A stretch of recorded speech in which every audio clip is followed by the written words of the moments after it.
அன்பிற்கினிய பத்திரிகை நண்பர்களுக்கு நன்றி நான் தெரிவித்துக் கொள்கிறேன். நேற்று தினம் நான் பயணம் செய்கிற போது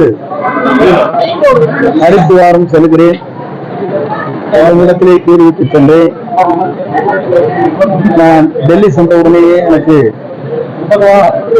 உள்துறை அமைச்சரை சந்திக்கின்ற ஒரு அனுமதி கொடுக்கப்பட்டது. அதன் மூலமாக உள்துறை அமைச்சர், நிதியமைச்சர் இருவரையும் சந்திக்கின்ற வாய்ப்பு கிடைத்தது.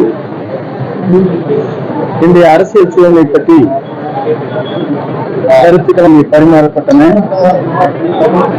எல்லோரும் ஒன்றிணை வேண்டும் என்ற நோக்கத்தோடு, இயக்கம் வலிமை பெற வேண்டும் என்ற நோக்கத்தோடு கருத்துக்களை நாங்கள் அவரத்தில் எடுத்துச் சொன்னோம். ஆகவே இந்த கருத்துக்கள் அடிப்படையில் பல்வேறு விவாதங்கள் நடைபெற்றுக் கொண்டிருக்கிறது. ஒவ்வொரு அரசியல் இருப்பவர்கள் அவர்களுக்கு ஏற்ப தங்களுடைய விருப்பங்களை தெரிவித்து வருகிற இந்த நேரத்தில் ஒவ்வொருவருக்கும் ஜனநாயக உரிமை இருக்கிறது என்ற அடிப்படையில் தங்கள் கருத்துக்களை வெளிப்படுத்துவது, அவர்களுடைய உணர்வுகளை வெளிப்படுத்துவது என்று உண்மையை வரவேற்பதற்கு ஒன்று.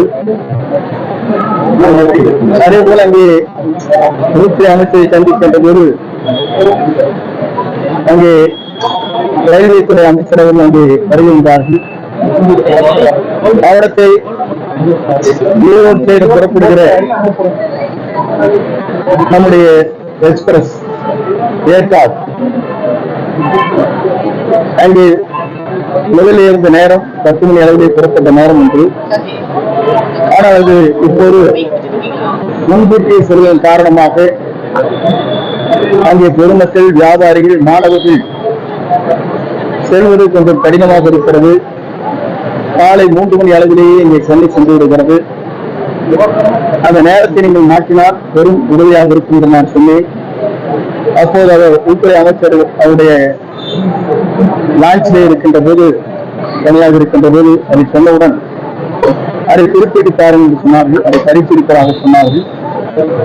மக்கள் பணி அனைத்தும் செய்வதற்கும், இயக்கம் வழி பெறுவதற்கும் நீங்கள் அனைவரும் ஒத்துழைப்போடு அந்த பணிகளை தொடர்ந்து ஆற்றுவேன் என்பதை மகிழ்ச்சியோடு தெரிவித்துக் கொள்கிறேன். நன்றி.